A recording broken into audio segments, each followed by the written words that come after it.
আমি ঋতুরাজ চ্যাটার্জি এই কথাটা আপনাকে দিলাম।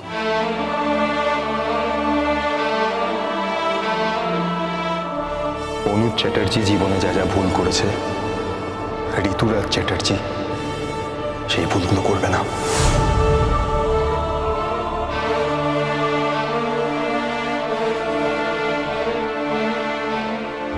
ঋতুরাজ চ্যাটার্জি জানে কিভাবে তার ভালোবাসাকে সসম্মানে সবার সামনে আনতে হয়, সেই ক্ষমতা রাখে।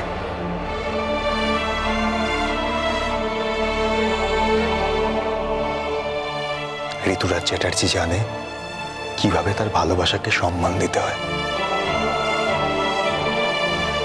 আমি প্রমিস করছি আপনাকে, আপনার মেয়ে খুব ভালো থাকবে। আপনি শুধু মন খুলে আশীর্বাদ করুন।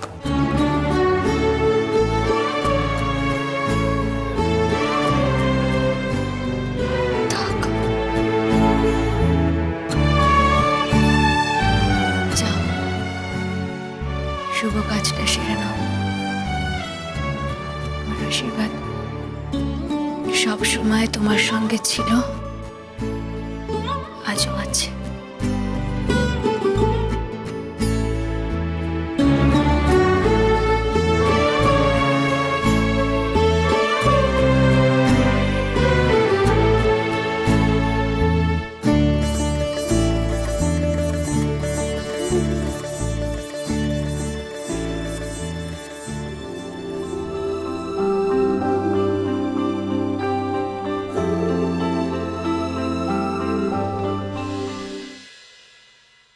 হই, তোর সাথে আমার কিছু কথা আছে। আমি কিছু কথা জানতে চাই। কথা আছে? এখন আবার কি কথা, কি জানতে চাস বল? তুই আজকে যা করলি শুধুমাত্র আমার ভালোর জন্য করলি? সন্দেহ? এখনো সন্দেহ আছে তোর আমার উপর? ডোন্ট টক রাবিশ यार, যেটা জানতে চাইছি সেটা বল না। আমি জিজ্ঞেস করছি তোকে যে তুই যেটা করলি সেটা কি শুধুমাত্র আমার ভালোর জন্যই করলি, নাকি তোর নিজেরও কোনো ভালো আছে এতে? আসলে কি বলতো, আমি না এতদিন বুঝতেই পারিনি যে তোর ভালো থাকা আর আমার ভালো থাকা এই দুটো সম্পূর্ণ আলাদা। বিশ্বাস কর, আমি যা করেছি তাতে তোরও ভালো হবে আর আমারও ভালো হবে। একটা কথা বলতো আমাকে, এই ঋগ্বেদের সঙ্গে তোর তো আগে কোনোদিন অ্যাফেয়ার ছিল না। মানে যদি থাকতো তুই আমার সঙ্গে এইভাবে মেলামেশা করতিস না। কে বললো? দেখ, আমি নিজেও বুঝতে পারিনি, আর সেই জন্যই কোনোদিন আমি তোকে এই কথাটা বলিনি। তবে জানিস তো, আমার না ঋগ্বেদকে অদ্ভুতভাবে খুব ভালো লাগতো। আবার তার সাথে এটাও মনে হতো যে একসাথে দুটো মানুষকে কি ভালো লাগা যায়? সেটা তো অন্যায়। সেই জন্যই আমি কথাটা তোকে কখনো বলিনি। একটু বিশ্বাসযোগ্য কথাবার্তা বল। তোর বিশ্বাস হলো না তো? না, বিশ্বাসযোগ্য হচ্ছে না তাই করতে পারছি না। তোর বিশ্বাস নাই হতে পারে, আমার মনের কথা না হয় আমার মনেই রাখলাম আমি। আচ্ছা, তুই আর রীতাবরী, মানে রীতাবরীকে পেয়ে তুই সুখী হয়েছিস তো? দেখ, আমরা তো সবে পথ চলা শুরু করলাম, সুখী হব আশা করি। এই মুহূর্তে কি করে বলি যে সুখী হয়েছি কিনা? নিশ্চয় সুখী হব। না, আমি এটাই বলছি যে এই বিষয়টায় তুই মন থেকে হ্যাপি তো? দেখ, এই বিষয়টা যে হোক এটা আমি চেয়েছিলাম, অন্তর থেকে চেয়েছিলাম, তুই সেটা জানিস।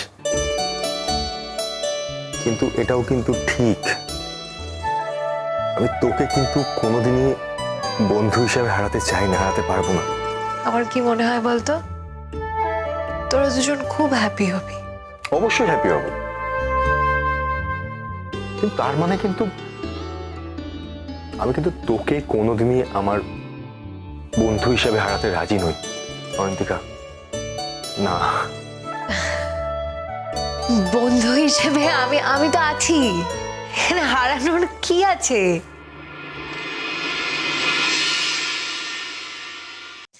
আর দেখ, আমি যদি তোকে আমার নিজের সব থেকে কাছের বন্ধু না মনে করতাম, তাহলে কি এভাবে তোদের বিয়েটা দিতে পারতাম?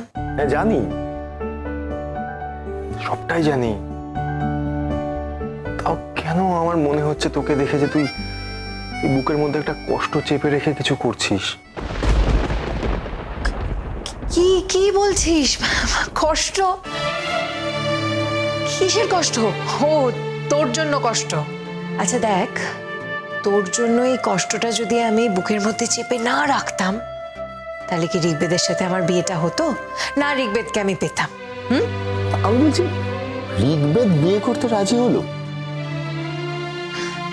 তুই তো ঋগ্বেদকে চিনিসই, জানিস ও কিরকম, টোটাল কনফিউজড। মানে ওরও যে আমার প্রতি ফিলিংস ছিল, ও সেটা কখনো বুঝতেই পারেনি। মানে ওই আর কি। কি বলছিস? আমি যতদূর জানি ঋগ্বেদের তো রীতাভরির উপর ফিলিংস ছিল। ভুল। ভুল? ভুল? আচ্ছা তোর কি মনে হয় বলতো? তোর রীতাভরির উপর সব ছেলের ফিলিংস আছে, আর আমি অয়ন্তিকা, আমার উপর কোনো ছেলের ফিলিংস নেই, তাই তো?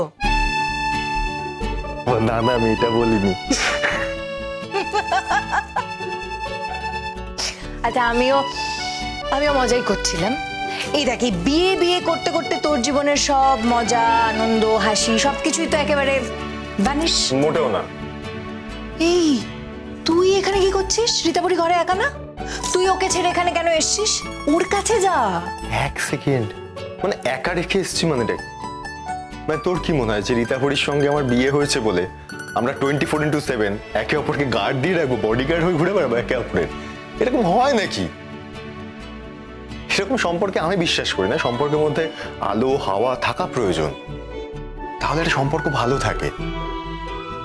We trust each other. সেরকম ভাবে হয় না সারাক্ষণ ধরে একে অপরকে গার্ড দিয়ে রাখবো। কি বলছিস?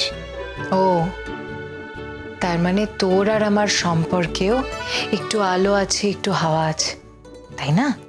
তুই ঠিক কি বলতে চাইছিস কিংবা বোঝাতে চাইছিস আমি জানি না, কিন্তু এটা আমি তোকে বলতে পারি যে তোর সঙ্গে কথা বলতে গেলে রীতাভরিকে সবসময় পাহারায় আনতে হবে, এরকম মানসিকতার মানুষ কিন্তু আমি নই।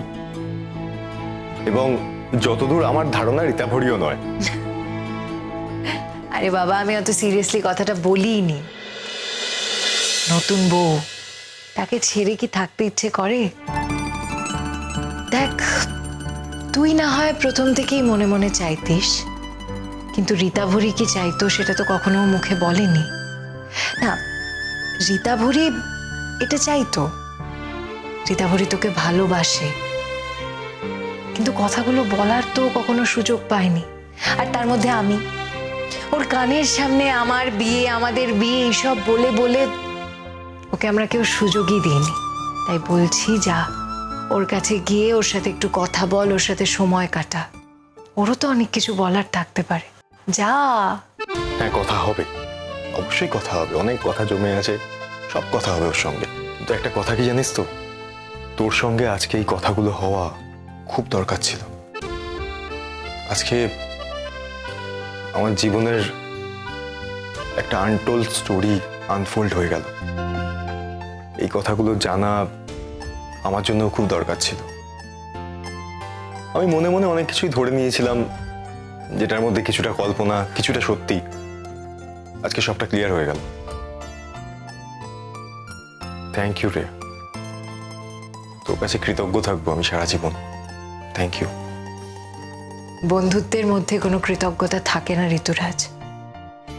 বন্ধুত্বের সম্পর্কটা না একদম আলাদা। প্রেমিক প্রেমিকা, স্বামী স্ত্রী, এই সব সম্পর্কের থেকে আলাদা। তুই চাইতিস, আমি মেনে নিয়েছিলাম। আমি তোর চাওয়াকে কখনো অসম্মান করিনি।